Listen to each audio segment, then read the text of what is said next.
pretty amazing.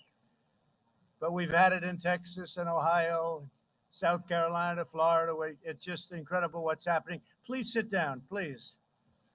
And I'm honored to be in North Carolina in the presence of true American heroes as we commemorate the 75th anniversary of the American victory in World War II, and a victory it was. On September 2nd, 1945, the great General Douglas MacArthur accepted Japan's unconditional surrender aboard the USS Missouri in Tokyo Bay. VJ Day marked the end of the deadliest conflict in human history and the ultimate triumph of American freedom. It was a big day. It was a great triumph, a great country, and our country is greater than ever before. That's what's happening, and that's what it is. Greater, with a greater military than we've ever had before. We're deeply moved to be joined this afternoon by World War II veterans, all of whom I've met, all of whom are tough. I don't want to mess around with any of them, I'll tell you right now. Whose blood, sweat, grit, courage, and unfailing devotion made that epic victory possible. These brave Americans raced into the fires of hell to vanquish tyranny, dethrone fascism, and defend the American way of life. You've earned the eternal and undying gratitude of all Americans, and that's why I'm here today. I wanted to be with you. You know what I'm talking about, don't you? We had a good time a little while ago, right? Over at the Oval Office, Congressional Medal of Honor. We're privileged to be joined as well by veterans from every generation, including a number of wounded warriors. We stand in awe of your service. I can say that. So respected, so loved. We are in awe. Joining us for this commemoration, our Secretary David Bernhardt. Secretary, where is David?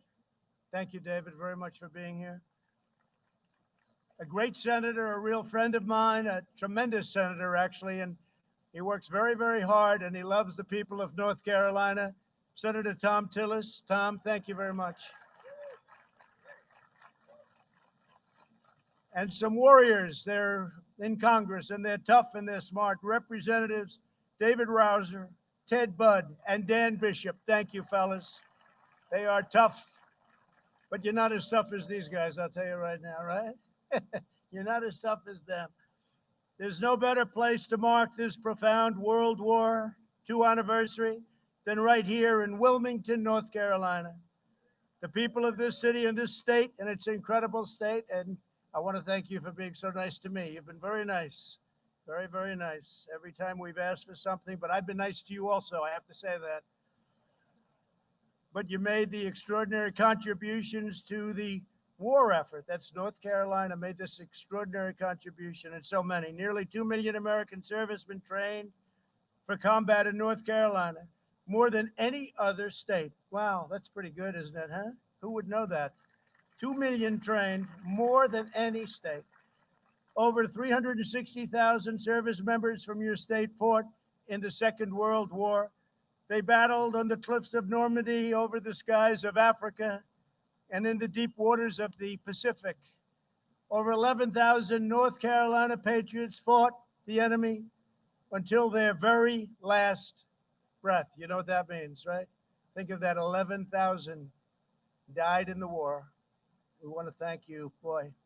And we have family members here, by the way. That's them saying hello. In Wilmington, more than 20,000 workers of the North Carolina Shipbuilding Company poured out every ounce of their strength to build an astonishing 243 ships for the U.S. Navy. And it was the citizens of Wilmington who came together to save a priceless artifact of American history, the glorious battleship behind me, the USS North Carolina. And that is some powerful and beautiful ship coming in. We got plenty of televisions on Air Force One, and they showed it in prime time in the 40s. And they showed that ship, and I'll tell you, I shouldn't say this, they don't make them that way anymore. They really don't. What a beautiful ship. During World War II, this magnificent ship participated in many major naval offenses and in the Pacific theater itself, including the Marshall Islands. Iwo Jima, and Okinawa, earning more battle stars than any other battleship. We're learning a lot today, right? That's pretty good. Why are you clapping? You come from West Virginia, huh? He loves West Virginia, so do I, right? But we're clapping anyway, right? You better believe it. Thank you. After the war, the people of Wilmington organized a massive campaign to save this beautiful ship from the scrapyard.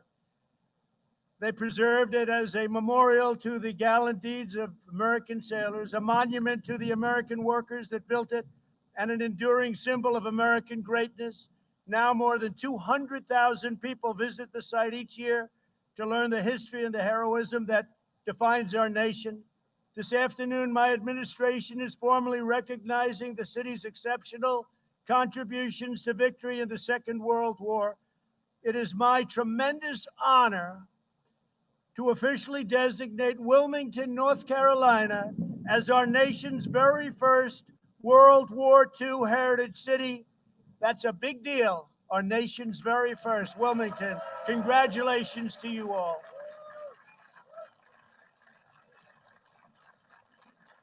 And God is saluting you up there, I tell you. We may have to go a little quicker than I thought, right? With this designation, we proudly declare that in America, we don't tear down the past, we celebrate our heroes, we cherish our heritage, we preserve our history, and we build the future.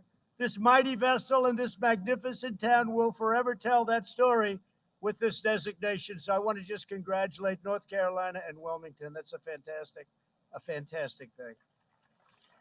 I want to thank Senator Tillis and Congressman Browser.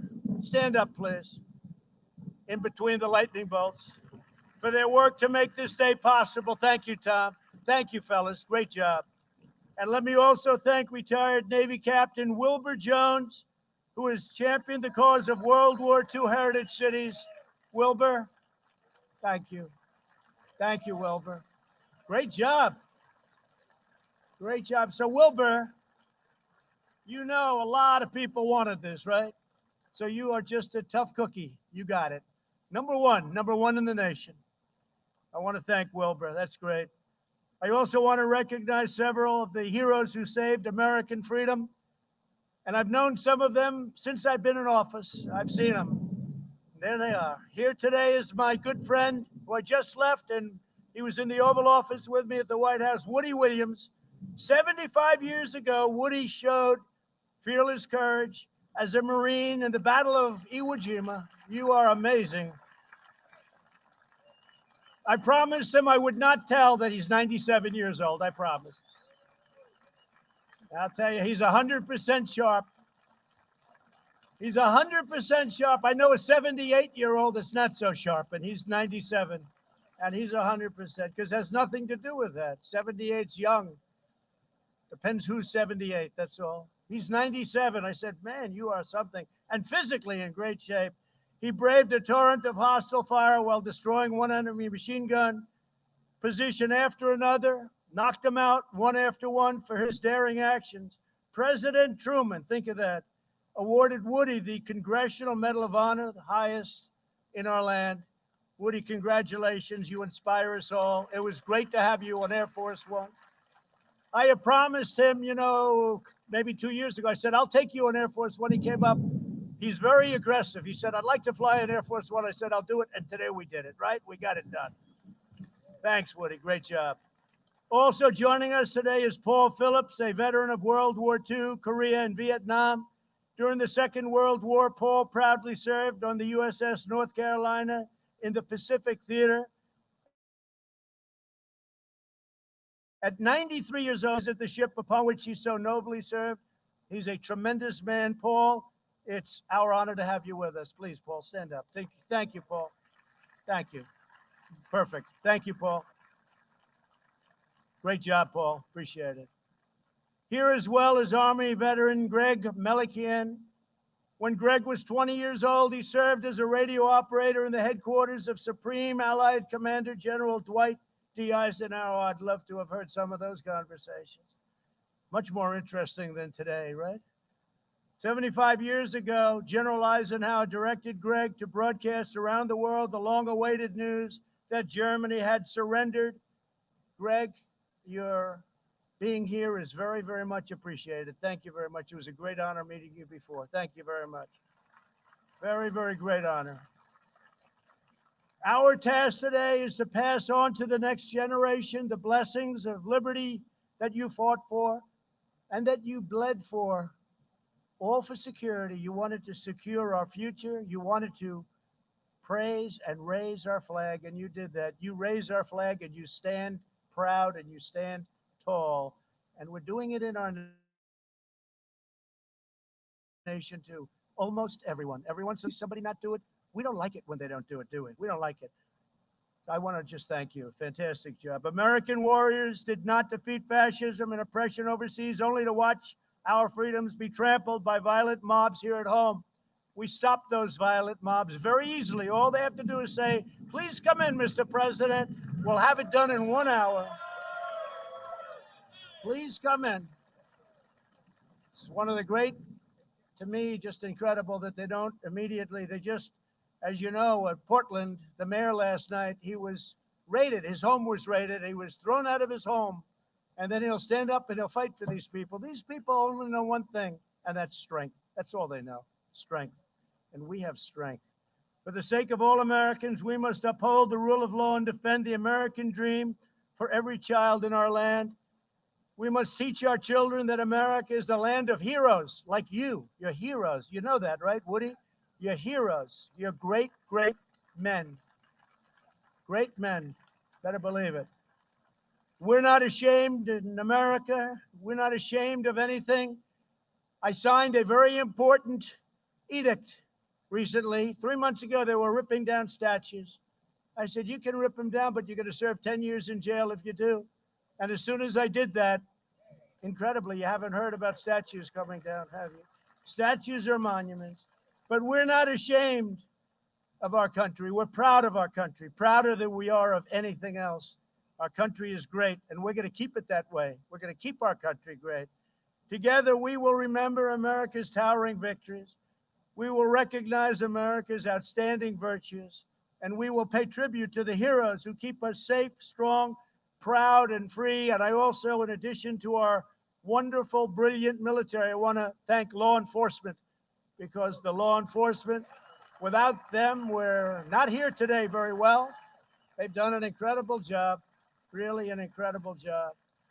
And thank you again to the World War II veterans in attendance today. This is such a great tribute to North Carolina. We will never forget what you did for us. Your legacy is etched forever into the heart and soul of a grateful nation.